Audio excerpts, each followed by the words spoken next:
Hello, everybody, and welcome back to another episode of The Push with Nick and KP. I'm KP, Nick is here in attendance with me once more because today we're going to be going through our NXT recap from last night's NXT. This is the Tuesday, the 14th of October edition from the PC as per the norm.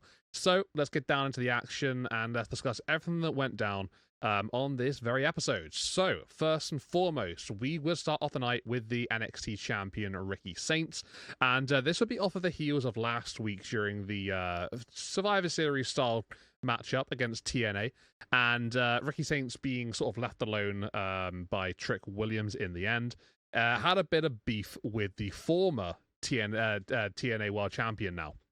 He would come down to the ring and he would basically say, when he's back against the wall, he'll fight like hell. And, when the pressure is on, Trickwilliams, on the other hand, will fold like origami. And he's pretty much exactly right based on what we saw last week. He singled out Trickwilliams, calling him delusional, crazy, and stupid, whilst also questioning his stance in NXT. Was he really the guy he says he is by building up the company, etc., in his own eyes? He goes on to call out Trickwilliams then to basically challenge him at Halloween Havoc for an NXT Championship match. That would then spring Trickwilliams to appear on the Tron, and Trick would have his own thing to say. He starts off by saying that Ricky is saying that he's representing NXT as the champ, but says he's only following in Trickwilliams' own footsteps. Trick says that Ricky, spent his whole life grinding, but Trick, on the other hand, he's always been in the spotlight wherever he shows up. He goes on to say how, we're going to do this, but we'll do this on his own time, before then telling Ricky Saints that he will just see him soon. Ricky says, he's going to show Trick that he is he is absolute, and that basically just ends the segment there and then. So it's a pretty standard, progressive way of moving this story along here. Obviously, with Trickwilliams no longer be the TNA World Champion after Bound for Glory, he dropped that belt. Maybe now, the situation is clear as day. He's moving on to the NXT Championship after, obviously, having abandoned Ricky Saints last week in that traditional Survivor Series tag team match. Ricky clearly not want to leave that go. He wants to take out his frustrations on Trickwilliams and prove that he is the guy to represent NXT, as he does hold the NXT Championship. So, yeah, looking forward to seeing how this one progresses. But for now, pretty logical, decent way to kick things off. And, NXT would then move on to our very first match of the night after this, which would be Josh Briggs one-on-one with Matt Cardona. So, Matt Cardona came out to a massive pop here. Really, really good reception for him. I think Vic Joseph said this is his first match on NXT in a decade. So, a long, long time since he had been back in and under a very, very different gimmick as well. No longer the Long Island Iced Z, as we used to know him as. But yeah, this is a pretty fun match. Not gonna lie, I continue to sing the praises of Josh Briggs every single week. I think he does great work. Matt Cardona, yeah, I thought he looked great in there. I thought he just looked at home, just naturally, just sort of like vibing, just genuinely as he's going about his business. And it made for a pretty nice matchup. Back and forth, guys just, had a great match between them. And just did what it needed to do. Gets to a point where we saw last week Josh Briggs looking to use the chain, and obviously Matt Cardona was there to stop him from using them.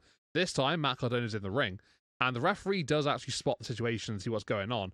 And as he does so, Matt Cardona, he hits what used to be called the Rough Rider. I can't remember what he does call it now. You might have to inform me on that one in a minute, Nick. But he hits what used to be the Rough Rider, and he takes down Josh Briggs. He gets a close near fall, and then Josh Briggs is able to turn things around after that. And he ends up getting the victory over Matt Cardona with, I think it was a big boot to the face. So maybe a little bit of an underwhelming finish there. I expected something a bit bigger and a bit more sort of like solid from Briggs to end the contest. But yeah, that would be the 1-2-3 there and then. Josh Briggs getting the win, and he continues to rack up some serious momentum here. So yeah, Matt Cardona, unfortunate for him, his return to NXT with a loss. But I thought he put on a decent showing, and it was a fun matchup between the two men. Our second match of the night would follow straight afterwards. We would have El Hijo del Dr. Wagner Jr. coming on down to the ring, the Latin America champion from AAA, and he would go one-on-one with Lexus King. So a little bit of history between El Hijo and Ethan Page. We'll talk about that in a little bit. But as far as this match is concerned, yeah, not too bad at all, to be fair. I quite enjoyed this one. It was a pretty nice match between the two of them. I think, El Hijo just continues to look very impressive, very agile, very quick around the ring. Lexus King just does a good job of making people look good, in my opinion. Like, he's got that down to a T at the moment, basically. Did that on Mars Born very recently, and now, helping out Dr. Wagner here. I thought, did a great job too. But yeah, just a decent enough performance from both men. Dr. Wagner getting the victory in the end. And then once that that was all said and done, we would have the North American champion, Ethan Page, like I mentioned, bit of beef there still between the two men. He would come on out afterwards, basically saying how, he's got competition from absolutely everywhere coming after him. He is the greatest North American of all time, and everybody wants a piece of Ethan Page. He would go on to say that he's actually already arranged for a match against Wagner at Halloween Havoc, to which Wagner responds in Spanish. Page has absolutely no idea what he's saying, and Wagner starts to clear things up afterwards by saying, they won't be just having a regular match. They're going to be having, and, Wagner challenges him immediately here, they're going to be having a Day of the Dead match. Dia de Muerta, is what Wagner would say in the first installment. But yeah, in terms of what that means, I have no idea. I don't know if we've had this match before in WWE. I'm not sure. Maybe it's a common thing in AAA.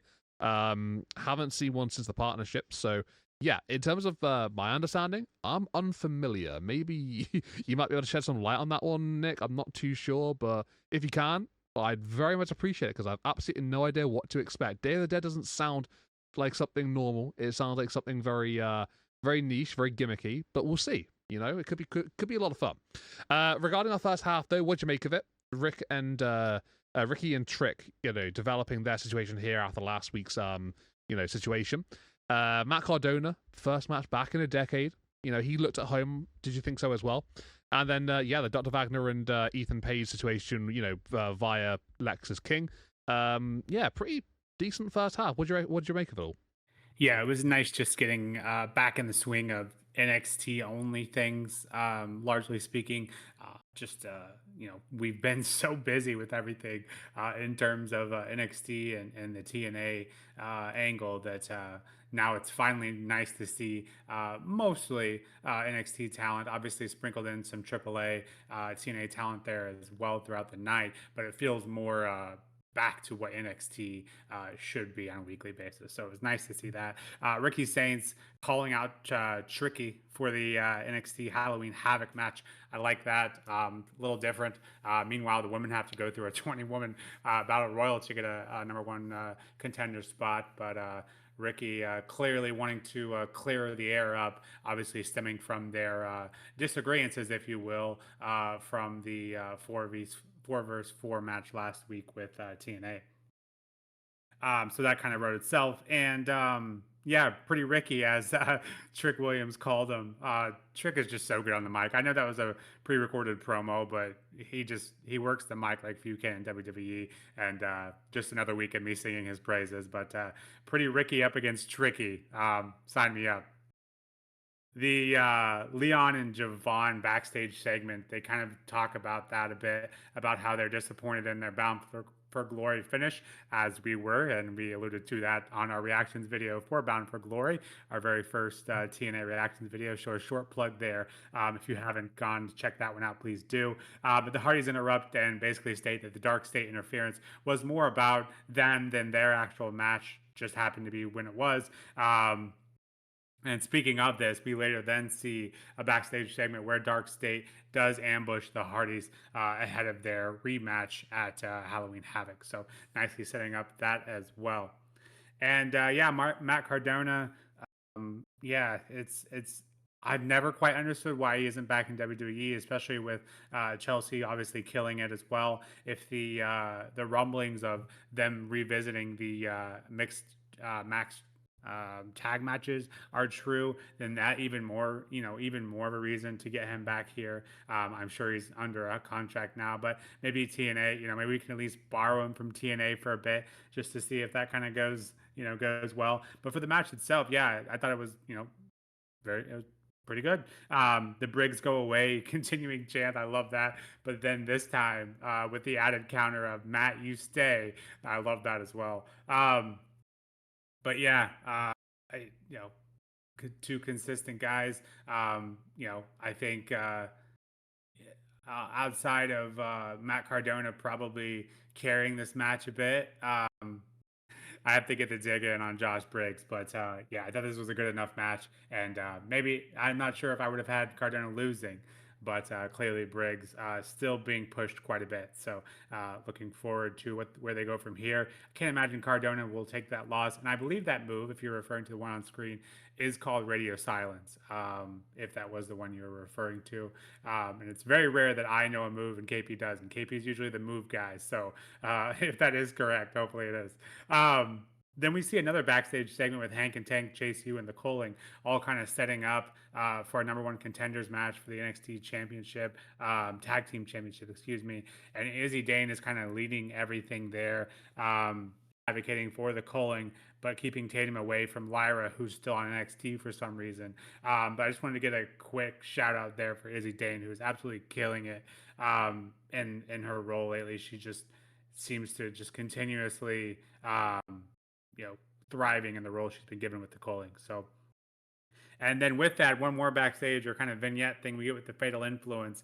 KP, I believe you were gone the last time we talked about that, where the kind of prediction you had for Lainey Reed being the hooded figure was correct. We officially get that debut here with her being the newest member. Lest we forget, she earned that spot as just mentioned, and taking out Jasmine Nix as well, writing her off.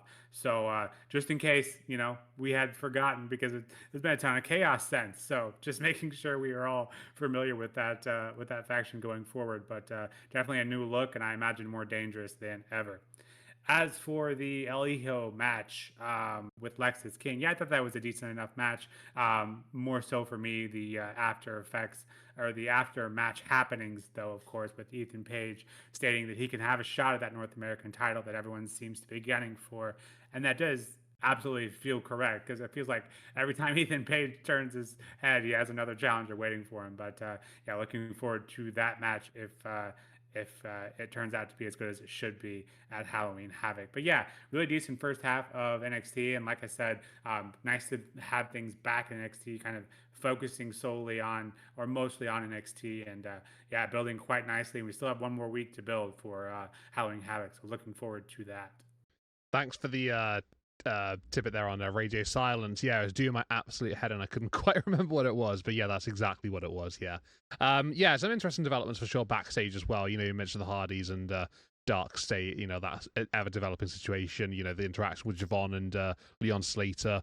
Yeah, I mean, obviously we spoke about that in great detail on the other podcast, but yeah, it's things progressing. And then yeah, Lainey Reed being in Fatal Influence now officially.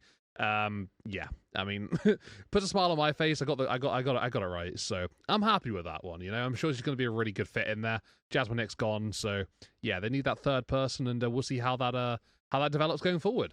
But alas, we still do have a fair few things to talk about on this episode of NXT. So let's get into our second half, and that would begin with a one-on-one match between Zarya and Blake Monroe. So Blake's sort of going after the Women's North American Championship as of recently, seems to be the case anyway. And that will sort of develop into this matchup here between these two ladies. Zarya, quite interesting, conversation with, Sol Ruka before this. Just generally speaking, just like the dynamic between Zarya and Sol is quite interesting. Throughout the night, it sort of like progresses as well. But yeah, Blake, as the match is going on, she sort of like gets a little bit sort of cunning. And she goes to grab a steel chair and attempts to try and use it. But while she does so, Sol Ruka, who had previously said in the night that she was going to, just allow Zarya to do this by herself, she would come down and take the chair away from Sol Ruka. So, maybe going against, what she said earlier in the night, and, that she wasn't going to stay away altogether. But she saw her friend in trouble and she wanted to help out. So, yeah, takes the chair away from Blake, seemingly, nullifying what she was going to be doing. But as Zarya lifts Blake Monroe up, she'd previously got this hair pick ready, and she then uses it whilst Zarya has her, on her shoulders, and just sort of like almost like stabs it into her neck or something, like scrapes it along her neck or something along the neck region anyway, regardless of what she does. Obviously played a big impact, and that would be enough for Blake Monroe to turn things around, hit a double underhook DDT, her finishing move, and pick up the win over Zarya. So yeah, a little bit of heelish actions coming out here from Blake. Wins by any means necessary type of situation. And yeah, it was her hand raised at the end, so ultimately it worked out. So I guess you can't fault her for that. But Saruka consoling Zaya at the end there with that loss as well. We would go on to then a triple threat tag team match, which would be under my favorite way of doing things, where all three teams have a legal member at the same time. Looks good. I always like it when they do that rather than just tagging in somebody, just because why not. This features the teams of Chase U, the Culling, and Hank and Tank. However, after a decent match between the six man, the three teams, it had a nice flow to it. It would be interrupted and I guess maybe kind of ruined. Not because of Dark State though, like in the the TNA Bound to Glory event, but actually this time with a returning OTM. So we haven't seen these guys in some time. I don't know when the last time we saw them was. It was a good few months ago, probably. But yeah, they've been on the shelf for a little while, and they would choose then and now to come back in, take out the pretty much the entirety of the tag team division here, and yeah, I guess reinsert themselves as maybe the next in line perhaps for tag team title opportunities going forward. But yeah, very very unique sort of like way of bringing them back in type thing. Didn't expect it at all. And yeah, just sort of decimated the three teams here. So made them look really strong on their return, which is great for them. We then go into our main event of the night. This would be a 20-woman battle royal that I think you alluded to a little bit earlier. Nick. The number one contenders NXT Women's Championship battle royal. So 20 women looking to insert themselves here into the number one contendership spot. There was a situation earlier on in the night as well where Saruka was meant to be in this match, but she would talk to Zarya after her loss to Blake Monroe, saying how, recent rumblings about her maybe being a little bit greedy, already having the Speed Championship, the North American Championship, and now looking for the NXT Women's Championship. Yeah, maybe people were actually being right about that. So she would give her spot to Zarya in this matchup. And yeah, then we would have the 20 women battle royal compete. We got women here from TNA, from NXT, from Evolve, and everybody really just had like a really good showing of this one. There was a lot of people here who got a lot of time. We got to a final few people, and I just want to have a big shout out here to Kendall Gray, because her involvement here was tremendous. She is the current number one contender for the Women's Evolve Championship down in Evolve. And she'll be taking on Callie Armstrong this week at Succession for the Evolve Women's Championship. But she had a tremendous showing of this matchup. She got to the final four. She was in there with the likes of Jordan Grace, Tatum-Paxley, Izzy Dame at the end, and she had a really good showing, eliminating the Inspiration from TNA, the current Knockouts Tag Team Champions. So that was a really good showing for her there. But also just generally speaking, she had a lot of presence in this matchup. There's a whole lot of building, though. I think this is a really fun battle royal that had a lot going on all the time. There were some throwbacks between, people who had moved on to TNA, Marasade and Last Legend, them formerly being together in Metaphor. That was a nice little throwback there. And yeah, just generally speaking, there was a lot to take in this one. It was a really fun contest. Some big eliminations. Lola Vice is gone. Jordan Grace, she got to the final four, but she was eliminated right at the very end by Izzy Dame. And she also eliminated herself. So as this is sort of happening, Tatum-Paxley's like on the apron with Jordan. She sort of evades the situation here. Kendall Gray's been eliminated prior to this. And you got Izzy Dame, Jordan, and Tatum as the final three. So Izzy Dame, like I said, she sort of like goes to take out Jordan Grace. And the two sort of like fumble over the ropes. Tatum-Paxley sort of like gets out the way and evades it. And the two get eliminated, leaving Tatum-Paxley as the final legal superstar, meaning that Tatum-Paxley is now the number one contender for the NXT Women's Championship. So, yeah, I mean, honestly, didn't really see it coming. There was a moment earlier in the night where we had a bit of an interaction, like you alluded to a moment ago, Nick. But I didn't really think too much as to say, like, Tatum's going to win this one then. I thought, oh, well, what if she did? That would be an interesting situation with Izzy Dame, because, maybe a little bit of jealousy there, but I didn't think she would actually sort of like win it. So this was quite a nice surprise. She has a bit of a moment there at the end, celebrating with Lara Valkyria, who had been in and around and, coming to see Tatum. And yeah, it was just a really wholesome moment at the end. I'm really happy for her. She's been putting on some really good work for a long time now. And yeah, she's got a one-on-one match against JC Jane at the next event. So looking forward to seeing how that one plays out. Halloween Havoc, Tatum seems to fit that bill quite well. So Yeah, I'm excited for her. We're genuinely really chuffed. So get someone fresh to take on the women's champions. That'd be really, really good to see. But yeah, Nick, what did you make of our second half? Lots going on, right? Blake and Zarya having that one-on-one. OTM returning, decimating 3 tag teams at once, looking pretty strong. And then Tatum winning the Battle Royal. There was there was a whole lot going on here. What did you make of the second half?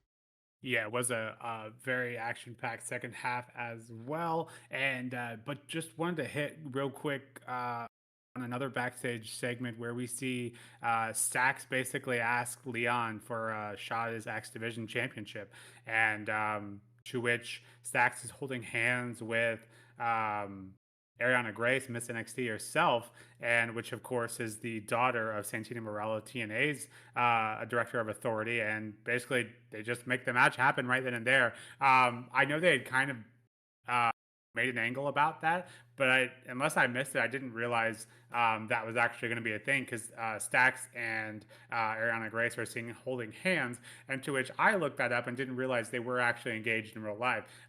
Don't typically get involved, but occasionally you see them kind of come out and you just happen to come across it. I didn't know that, so that was news to me. But yeah, Stax and Leon, I think that's set to take place next week on NXT. So yeah, this should be a good contest. Having Leon on NXT, I've not seen a bad match from him yet, so looking forward to that.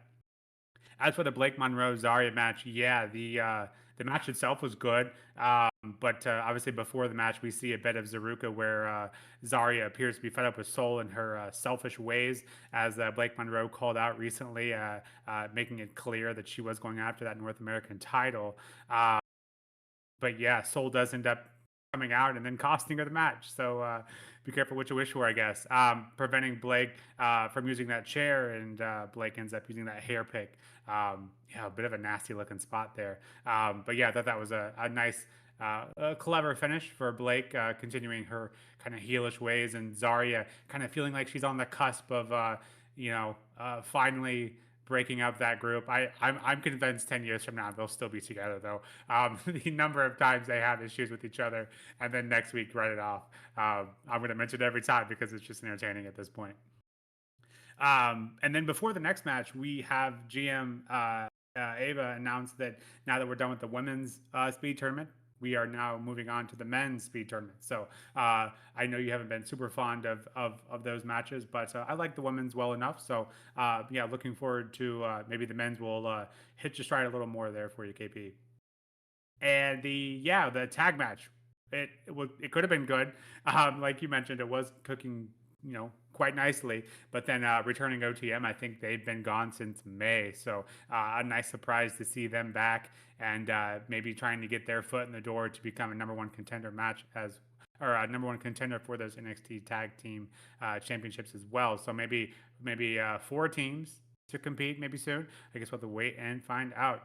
And then the 20-woman battle royal for the number one contenders NXT championship on the women's side.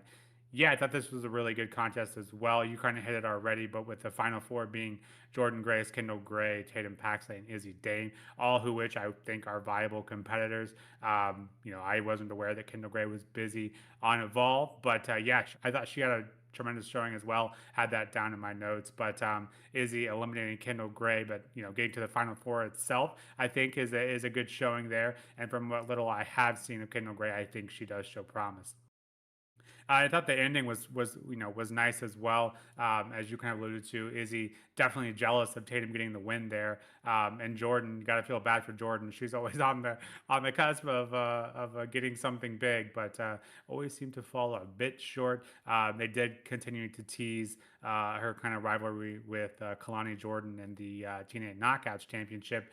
Would be a bit interesting to see her go for that, obviously being over in NXT, but obviously there are ties there, so maybe that does work out.